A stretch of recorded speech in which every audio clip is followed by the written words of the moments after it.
శ్రీకృష్ణాయ పరమాత్మనే నమః. అందరికీ నమస్కారం అండి.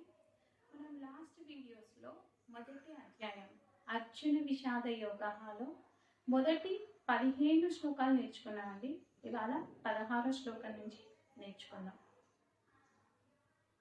అనంత విజయం రాజా కుంతీ పుత్రో యుధిష్ఠిరః నకులః సహదేవశ్చ సుఘోషమణి పుష్పకౌ.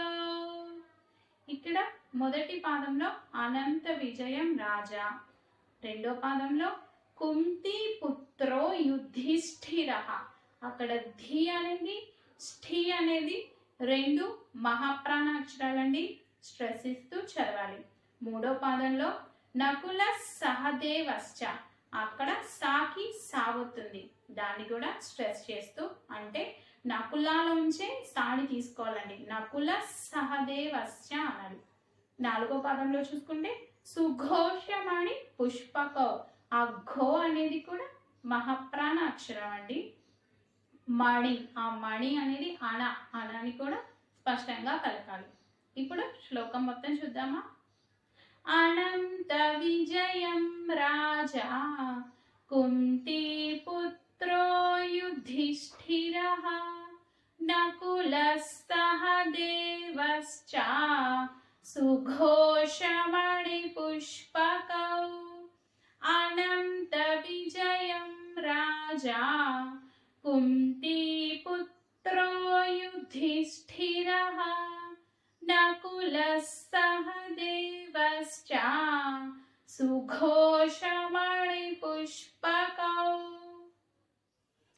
ఇప్పుడు 17వ శ్లోకం చూద్దామా. కాశ్యశ్చ పరమేశ్వాసః శిఖండీ చ మహారథః ధృష్టద్యుమ్నో విరాటశ్చ సాత్యకిశ్చ పరాజితః. ఇక్కడ మొదటి పాదంలో కాశ్యశ్చ, ఆ షాకి యాకారం ఉందండి. తర్వాత షాకి చావతు, దాన్ని సరిగా పలుకుతూ రెండో పాదంలో శిఖండీ చ మహారథః, ఆ ఖా శిఖండీలో ఖా అనేది మహాప్రాణ అక్షరం, దాన్ని స్ట్రెస్ ఇస్తూ మహారథః, ఆ థా అనేది కూడా మహాప్రాణ అక్షరం. ఇక్కడ మూడో పాదంలో చూసుకుంటే దృష్టద్యుమ్నో, అర్ధ అనేది మహాప్రాణ అక్షరం, దాన్ని స్ట్రెస్ ఇస్తూ. నాలుగో పాదంలో చూసుకుంటే సాత్యకిశ్చ పరాజితః, ఆ షాకి చావత్తు వచ్చిన చోట కూడా సరిగా పలకాలండి. ఇప్పుడు శ్లోకం మొత్తం చూద్దామా. కాశ్యశ్చ పరమేశ్వాసః శిఖండీ చ మహారథః ధృష్టద్యుమ్నో విరాటశ్చ సాత్యకిశ్చ పరాజితః. కాశ్యశ్చ పరమేశ్వాసః శిఖండీ చ మహారథః ధృష్టద్యుమ్నో విరాటశ్చ సాత్యకిశ్చ పరాజితః. ఇప్పుడు 18వ శ్లోకం చూద్దామండి. ద్రుపదో ద్రౌపదేయాశ్చ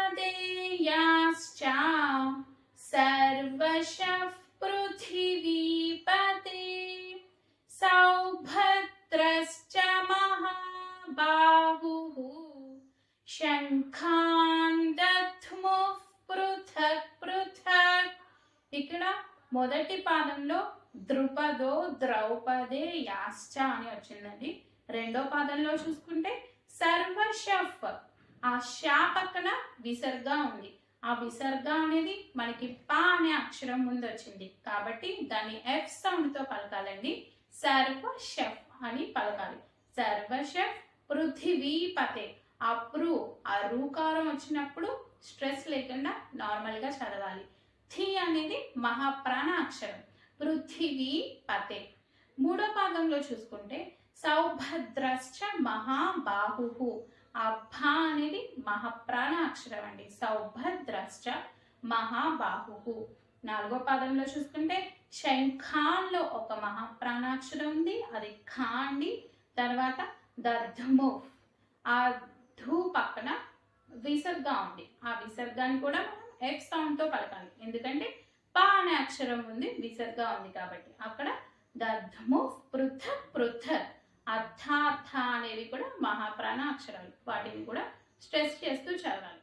ద్రుపదో ద్రౌపదేయాశ్చ సర్వశః పృథివీపతే సౌభద్రశ్చ మహాబాహుః శంఖాన్ దధ్మౌ పృథక్ పృథక్. ద్రుపదో ద్రౌపదేయాశ్చ సర్వశః పృథివీపతే సౌభద్రశ్చ మహాబాహుః శంఖాన్ దధ్మౌ పృథక్ పృథక్. 19వ శ్లోకం చూద్దామండి. సఘోషోద్ధార్తరాష్ట్రాణాం హృదయాని వ్యదారయత్ నభశ్చ పృథివీం చైవ తుములో వ్యనునాదయన్. ఇక్కడ మొదటి పాదంలో సఘోషో, ఆ ఘో అనేది మహాప్రాణాక్షరం అండి. ధార్త రాష్ట్రాణ, అందులో కూడా ధా అనేది మహాప్రాణాక్షరం. ఆ స్ట్రాకి రా వచ్చిందండి, ఆ రాని కూడా బాగా పలుకుతూ అణాం రాష్ట్రాణం, అది అనాం అండి, అనా సౌండ్తో పలకాలి. 2వ పాదంలోకి వస్తే హృదయాన్ని వ్యదారయత, ఆ వ్యా వాకి యావత్తు వచ్చింది, దాన్ని కూడా స్ట్రెస్ చేస్తూ. 3వ పాదంలో చూసుకుంటే నభశ్చ పృథివీం చైవ, ఆ నభశ్చలో భా అనేది మహాప్రాణాక్షరం అండి. పృథివీంలో ధి అనేది మహాప్రాణాక్షరం. 4వ పాదంలో చూసుకుంటే తుములో వ్యను నాదయన్, ఆ వ్యా అనేది కూడా స్ట్రెస్ చేస్తూ చదవాలండి. ఇప్పుడు శ్లోకం మొత్తం చూద్దామా.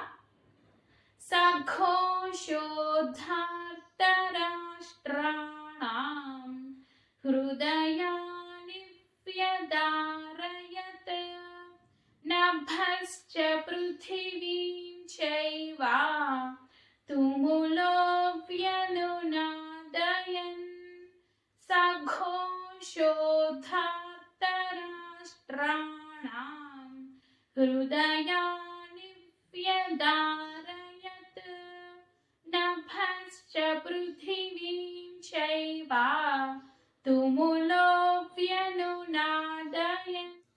ఇప్పుడు మొదటి అధ్యాయంలో 20వ శ్లోకం చూద్దామా. అథ వ్యవస్థితాన్ దృష్ట్వా ధార్తరాష్ట్రాన్ కపిధ్వజః ప్రవృత్తే శస్త్ర సంపాతే ధనురుద్యమ్య పాండవః. ఇక్కడ మొదటి పాదంలో చూసుకుంటే అథ, థ అనేది మహాప్రాణాక్షరం అండి. వ్యవస్థిత, వ్యా వాకి యావత్తుంది, దాన్ని కూడా బాగా పలుకుతూ. స్థితాన్లో స్థి అనేది మహాప్రాణ అక్షరం అండి. 2వ పాదంలో శాస్త్రాల్లో ధ అనేది మహాప్రాణాక్షరం.